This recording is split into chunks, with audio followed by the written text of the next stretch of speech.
Hi, we're at the conclusion, part C of a formal evaluation of student learning, and we're at the end where we're going to put the exams together and talk about rubric.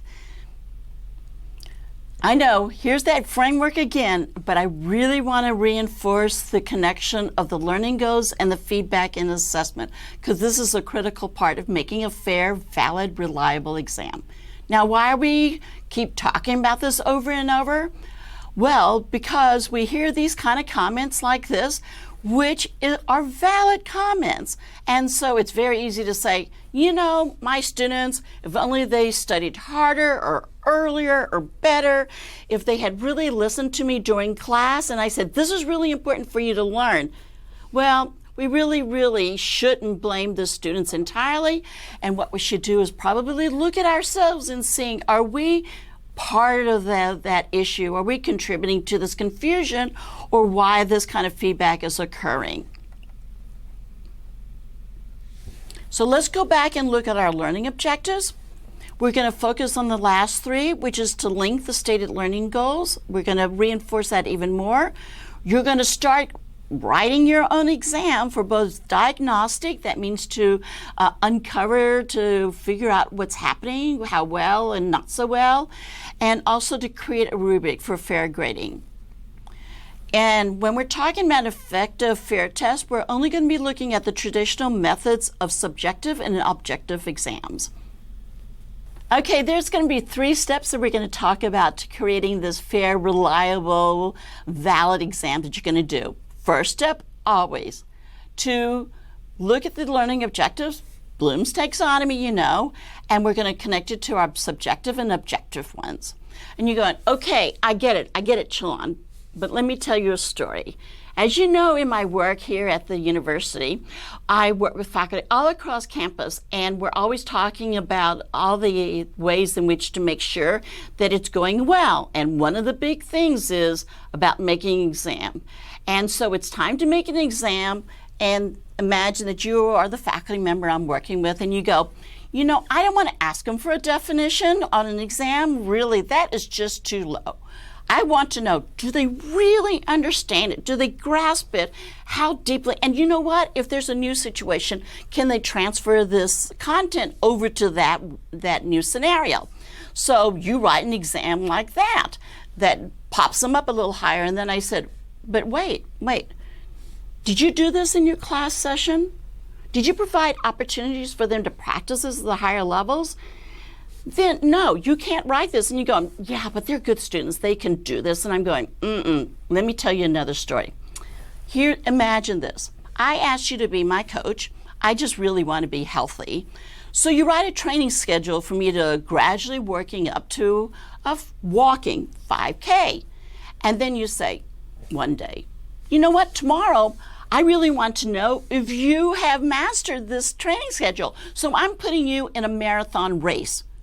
Tomorrow, 26 miles, when I've only been working up to a 5K walking? What? I hope you understand. It's too big of a leap, and it's something that I did not work up to or had the practice in doing it. Plus, you didn't give me a warning that that was the end goal. All right, so I hope you're convinced about this. Now, B, what items should I choose? That is up to you of whether you're going to use objective or subjective test items. Now, let me give you a strategy, a hint. At the end of every class session, I want you to write down some sentences or possible test items that you want to highlight. That is really important from the class. And so what you're starting to do is to create your own test bank, which is good. So this way, just like you don't want your students to cram before taking an exam, I don't want you to cram before making the exam. Part C, how do I assemble the test? What to test and at what level? Well, there is this great measurement strategy, which is called a table of specification. And let me give you a glimpse of what I did. Imagine that I'm going to create an exam based on these series of videos, and I identified these learning objectives, which I think is very critical to test you on. I want you to identify the levels of Bloom's taxonomy. I want you to describe the advantages and disadvantages, and also create an exam, and so forth and so on. In the second column, I'm going to say, how much emphasis did I really place on it, and how much emphasis on the exam should I put on it? So for identifying levels of Bloom's taxonomy, this is not really important. It's 10%. But whether you can create an exam and take it back into your classroom and make it useful in implementation, I want to put it at 40%. So that means your exam, 40% of it should focus on that. What level do I tap for identifying levels of Bloom's taxonomy and describing the advantages and disadvantages? Those are low level. And so I'm only going to put in 5 points or 10 points on the evaluation on it. But creating an exam is really important. It's high level. So that is worth 30 points. And so just for this part of the exam, I've already calculated the percentage, how many items, and also what level I'm in for 50 points or 50% of this exam. So this is what you need to be doing. How do I know you're doing it? Here's an activity for you to do. I want you to create your own table of specification using your identified learning objectives. So here is the box. You'll also have it in your handout, and I want you to fill it in. On the left-hand side, list maybe 3 or 4 learning objectives. Not every single one of them, only the ones that you need to make sure that they reach the next step of mastery. Identify the percentage of the emphasis that you want to test on in your exam, whether they're low level, high level, and the points that you want to accredit to it. Now remember, the points that you assign should reflect the emphasis, the percentage of emphasis. All right, I'm going to let you begin. Okay, so essentially, this is a test to see how honest you were and how consistent you were, to make sure you match what it is that you taught and that the students had an opportunity to practice, and that you did evaluate on that, the emphasis on the learning goals and objectives. So we're coming now to part C, which is how do I assemble the test? Here are some steps to consider. What to test and at what level? You just did that because you did the table of specification, right? Always go back and check this out to make sure that it is accurate and fair. How many items, how long? Well, this depends on whether they're objective or subjective, and they take various amount of times for each time of an item. But what I want you to do is take the whole exam, just like you would as a student, and guess what? Allow 2.5 to 3 times as long for the student. Let me give you an example. Imagine that you're in a class and it's 60 minutes long. How long should it take you to take it? If it takes you 20 minutes to answer and go through, then make it 3 times as long. If I do my math right, that means it takes you 20 minutes, it takes them 60 minutes. So this is a way to do it. If you have graduate students and you give it to them and say, hey, take it, that doesn't count because they are near experts like you. So make sure, allow at least 2.5, even better, 3 times as long to allow them enough time to answer the questions if they know the content. How to assemble. Here's some strategies. Go from easiest to hardest in terms of examples. Remember the low level to high level, and group within the similar types, which means put all of the multiple choice together, all the true, false together, and then at the end, maybe you can do the short essay, short answers, the long essays. You want it easiest to hardest because you don't want students to get stuck at the very beginning of it. So is that clear? What to test and what level, how many items, at least 2.5 to 3 times, and how to assemble. Make all the same types together and then easiest to hardest within those different types. Oh, let's go back to this example that I gave you way beginning at the first video when I said, which of these cakes should receive first, second, or third? And you're going, what? I don't know, because there are so many things I have to consider, right?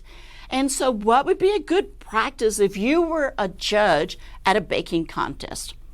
Well, guess what? I looked it up, and there's a score sheet for a baking contest regarding cakes. And you can see that there are all these different categories. And so if we were to put it into the context of creating a good exam, we said, instead of a score sheet, you gave me a rubric. And don't you think this is really more helpful instead of saying, I think this is get first choice, this is second, third? Well, how can you defend that kind of method? But if you have something like that, that is very good.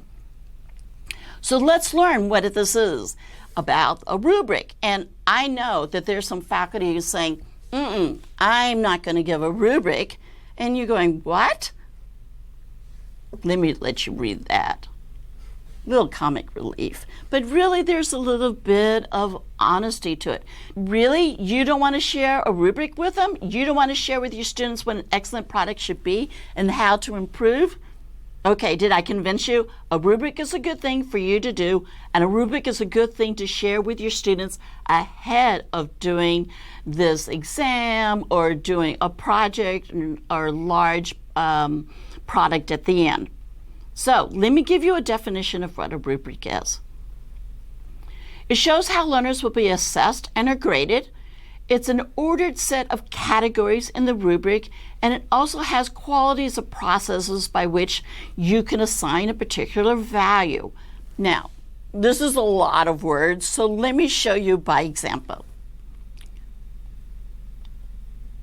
Ordered categories. Go back to the bake sheet. What you can see is what they gave us this. You see these big categories: external characteristics, internal characteristics, and flavor.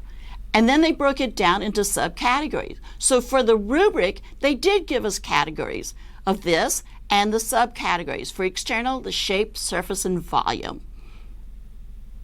But what we need to know is the qualities of processes by which you can assign a particular value. Let's go back to the scorecard for the cake. They did give us some points, some value, and we see for shape, it is 10 points. And you're going, 10 points? Well, can I give in between points like 0, 3, 7? I mean, I need some help on how to figure it out, because what if my 5 is not the same as my colleague Bob over here who might judge that? So what we need to do is, while you did this, a sample rubric, imagine that this is for a paper. You said 5 points, a holistic amount of points for a clearly stated thesis sentence, but I don't know how to break it down. So what you can do then is do an expanded rubric where you stated the thesis sentence is worth 5 points. This is how you can break it down.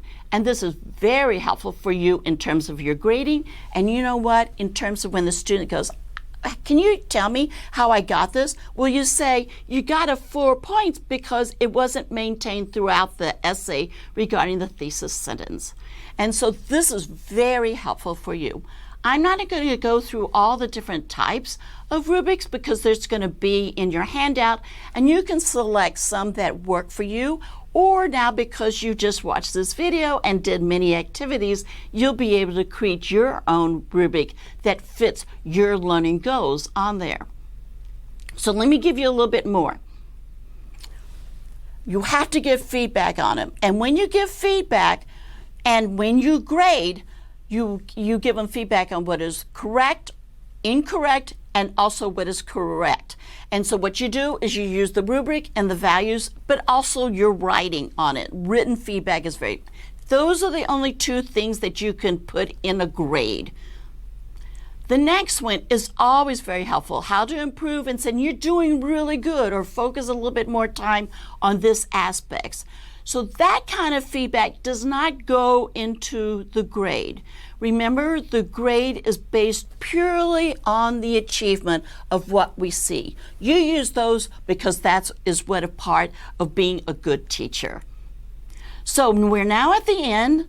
I feel really good that you accomplished this, defining, describing, linking, constructing, and creating both an exam and a rubric on here. So I think we're done. No, we're not. I'm going to have to give you a test. Here it is. You can either go back to the answers you had before or start all over again, because I think you will be much better this time. So get your piece of paper and I write 1, 2, 3, 4, 5, and then also T or an F, true or false. And I'll wait a little bit for you. All right, you ready? I hope that you get at least 80–90% mastery in this, because this would make me feel really good. Otherwise, I may have to have you watch the video all over again.